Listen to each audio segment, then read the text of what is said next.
శుక్లాంబరధరం విష్ణుం శశివర్ణం చతుర్భుజం ప్రసన్నవదనం ధ్యాయేత్ సర్వవిఘ్నోపశాంతయే అగజానన పద్మార్కం గజానన మహర్నిశం అనేకదంతం భక్తానాం ఏకదంతముపాస్మహే సర్వమంగళమాంగళ్యే శివే సర్వార్ధసాధకే శరణ్యే త్రయంబకే దేవీ నారాయణి నమోస్తుతే శ్రీ మహాగణాధిపతయే నమః శ్రీ మహాసరస్వత్యే నమః శ్రీ గురుభ్యో నమః హరి ఓం. మైత్రి మీడియా ప్రేక్షకులందరికీ శుభోదయం. నేడు శనివారం కనుక శని మరియు రాహుగ్రహాల ధ్యాన శ్లోకాలతో మన శుభోదయం కార్యక్రమాన్ని ప్రారంభిద్దాం. శనికి నీలాంజన సమాభాసం రవిపుత్రం యమాగ్రజం ఛాయామార్తాండ సంభూతం తం నమామి శనీశ్చరం. రాహునకు అర్ధకాయం మహావీరం చంద్రాదిత్య విమర్దనం సింహికాగర్భ సంభూతం తం రాహుం ప్రణమామ్యం అనే ధ్యాన శ్లోకాలని నేడు అవకాశం ఉన్నంత వరకు పారాయణ చేయండి.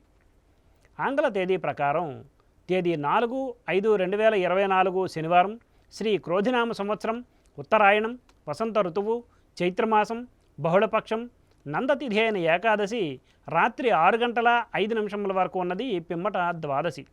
పూర్వభాద్ర నక్షత్రం నేడు రాత్రి 7:55 వరకు ఉన్నది పిమ్మట ఉత్తరభాద్ర నక్షత్రం.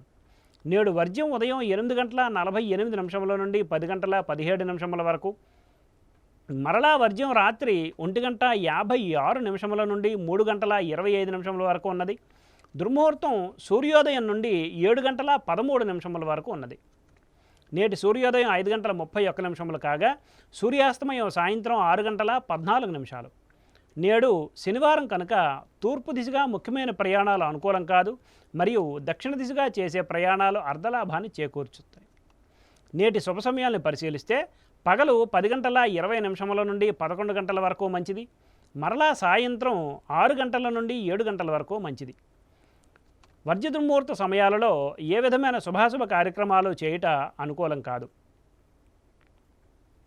నేడు ఏకాదశి పర్వదినం కనుక వ్రతాలకు, దానాలకు, ఉపవాస దీక్షలకు అనుకూలమైన రోజు.